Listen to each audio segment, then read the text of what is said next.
Hey everyone, real quick before the video starts, I ended up filming this one before we all found out that Vettel is going to Racing Point / Aston Martin next year.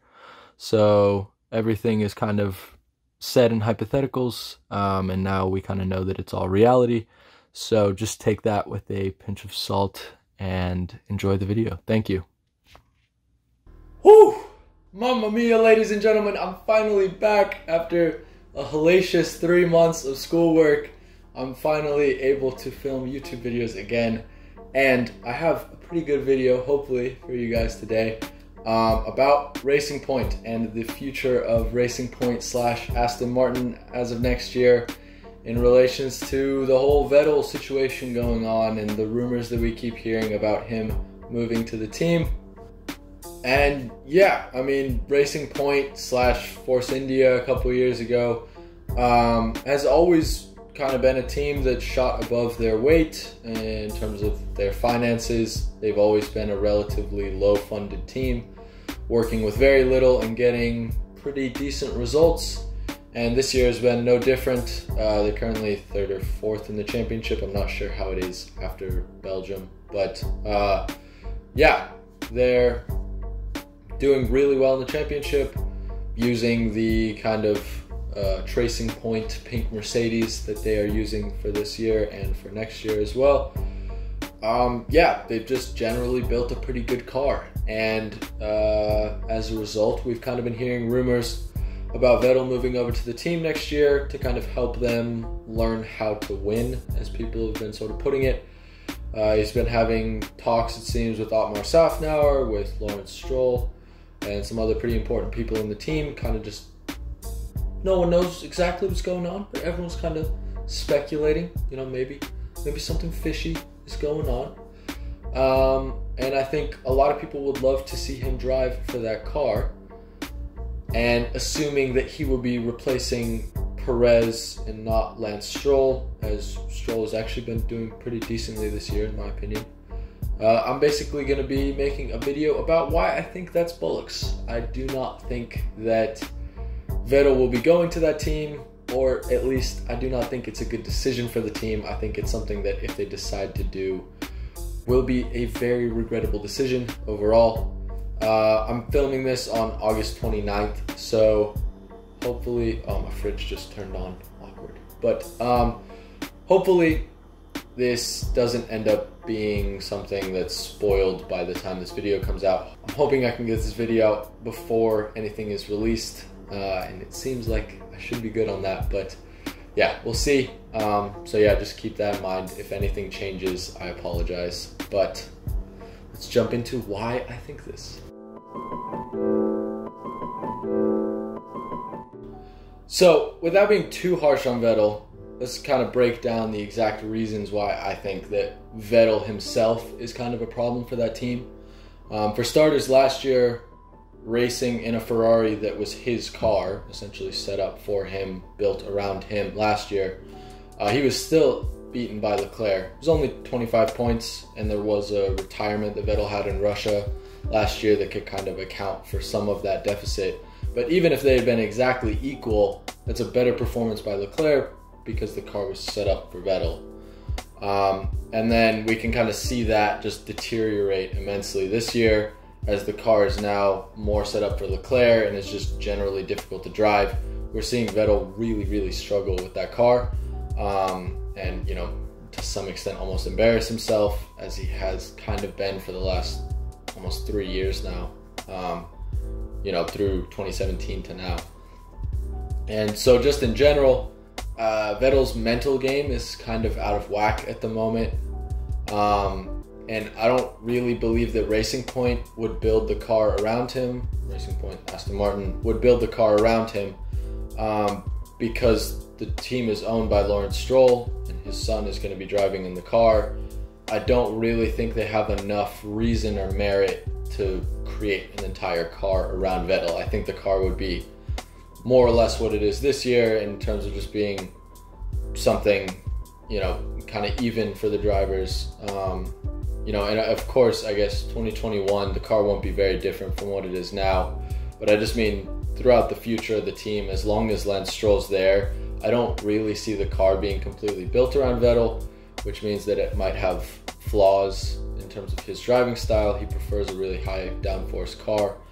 And, you know, I don't know if they're going to just tailor that entire thing around him.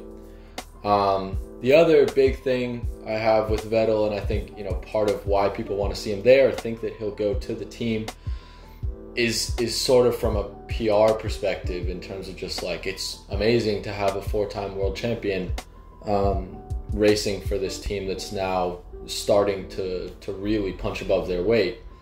And I think that is kind of malarkey as well, because you have Lawrence Stroll, who's, you know, grown up around racing, given that his son has come through the ranks, and then you have Toto Wolff, who's been involved with racing for years and whose wife is a very talented racer as well. So both of these people, both of the two most important kind of leaders in the team, are not people that are going to make a decision foolish enough to be like, oh, just because in the past he was a 4-time world champion, now we need him at the team. I think that's more of a PR stunt rather than a reality.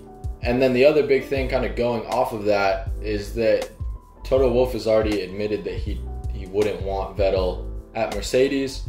And I know it's a bit of a stretch to say that, you know, just because he doesn't want him at Mercedes, he wouldn't want him at Racing Point either. But I think it kind of shows somewhat of a lack of faith from Toto Wolff in terms of Vettel's driving ability. You know, I mean, at the end of the day, if Vettel comes up onto the market, I kind of highly doubt that Toto Wolff wouldn't have replaced Bottas if he believed that Vettel was really where he needed to be. So I don't think that Toto Wolff believes that Vettel is the driver he once was. I don't think he's what he wants in his team right now.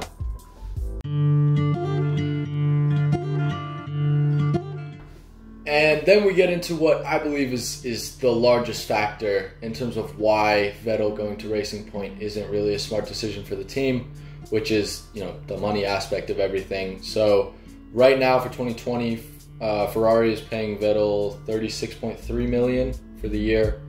In the past, he's been getting as much as, I think, 45, almost 49 million a year. Him and Hamilton have been pretty much the same salary throughout their racing careers. In comparison, this year, Sergio Perez is getting only 8 million, which is still relatively steep, but, you know, it's a quarter of what Vettel's getting at Ferrari, despite being essentially the number 2 driver at that team now. So as a result, Vettel's going to just naturally demand more money than Perez is getting right now. And I know he won't be getting nearly as much as he's getting at Ferrari, but even if he's getting paid, let's say, twice as much as Sergio Perez, which is not an unreasonable sum for him to request, that's, you know, $8 million that the team is losing. And then the other big factor is that Perez brings in just a ridiculous amount of sponsorship money. He's in really good graces with a bunch of the Mexican telecommunication companies, so things like Telcel, Claro, and Telemex. Telemex, I think is what they're called. Basically, like the 3 biggest Mexican telecommunication companies, arguably some of the biggest in the world, all are big sponsors for Checo. So that's just money that, you know, kind of gets to be brought into Racing Point. And, you know, that's not to say that Vettel wouldn't bring in a little bit of money in terms of just, you know, the PR of having a 4-time world champion is definitely beneficial. But at the moment, you know, the way it stands right now, Perez is bringing in a lot of sponsorship money.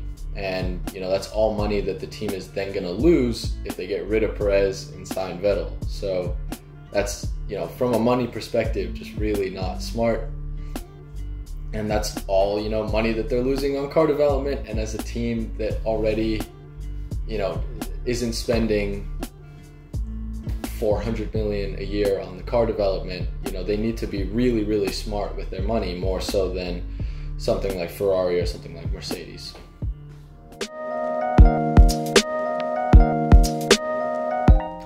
And then lastly, we get into kind of the options that the team has in terms of drivers. So for one, let's not overlook the talent that Checo, Sergio Perez brings to the team. I mean, Sergio's always been a good driver.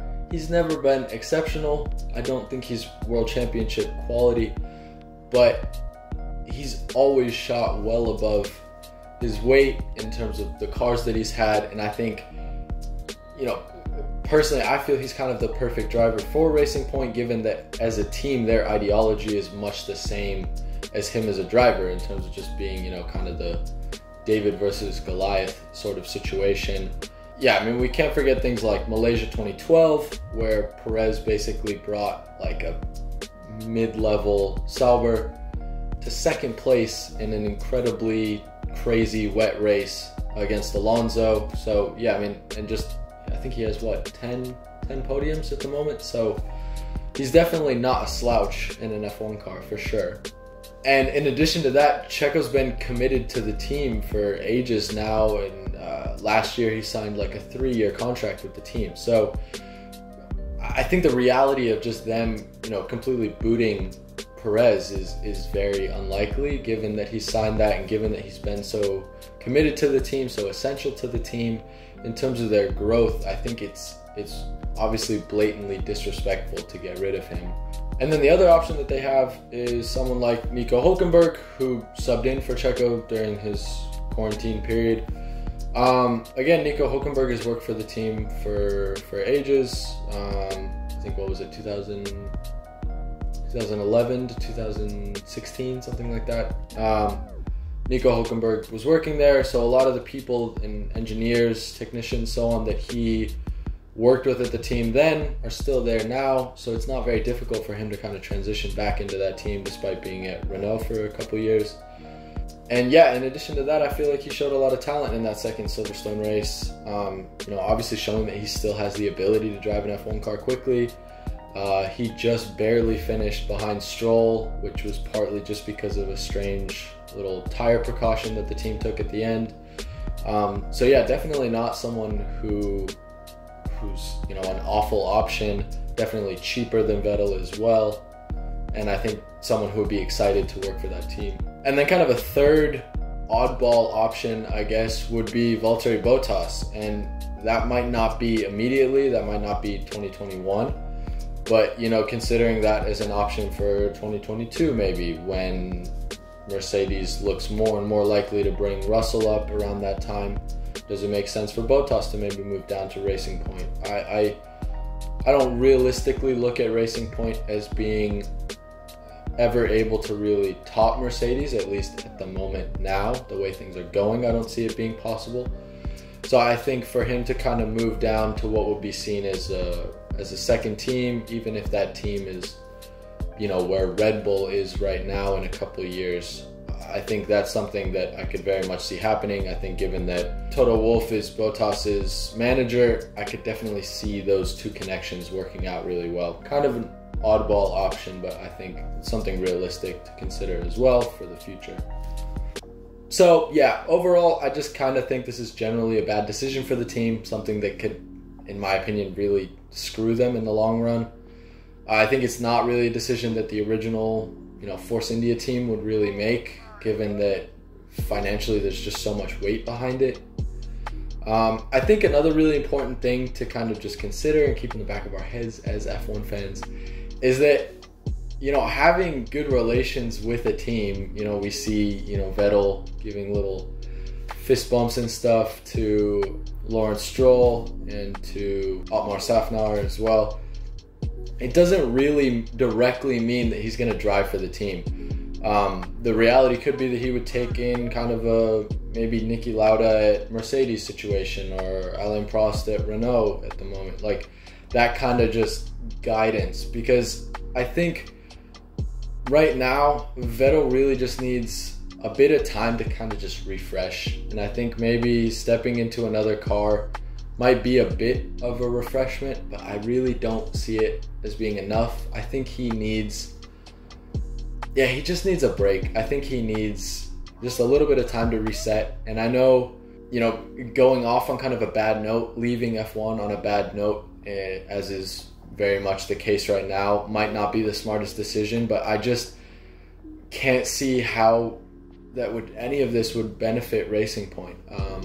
I just really don't think right now there's any merit behind the fact that he would be better than Perez in that car, realistically speaking. So I think he just needs a bit of time out and maybe kind of going into that sort of background role and kind of just helping guide the team, because they've talked about, you know, maybe wanting Vettel because they want someone who's a proven race winner, someone that can kind of guide the team to what it feels like to be, you know, in a leading car. I think he could still do that from, you know, kind of the sidelines, not being the person in the car, but being the one telling, you know, Lance and Sergio what to do, or helping just develop the car in terms of improving certain things throughout the team.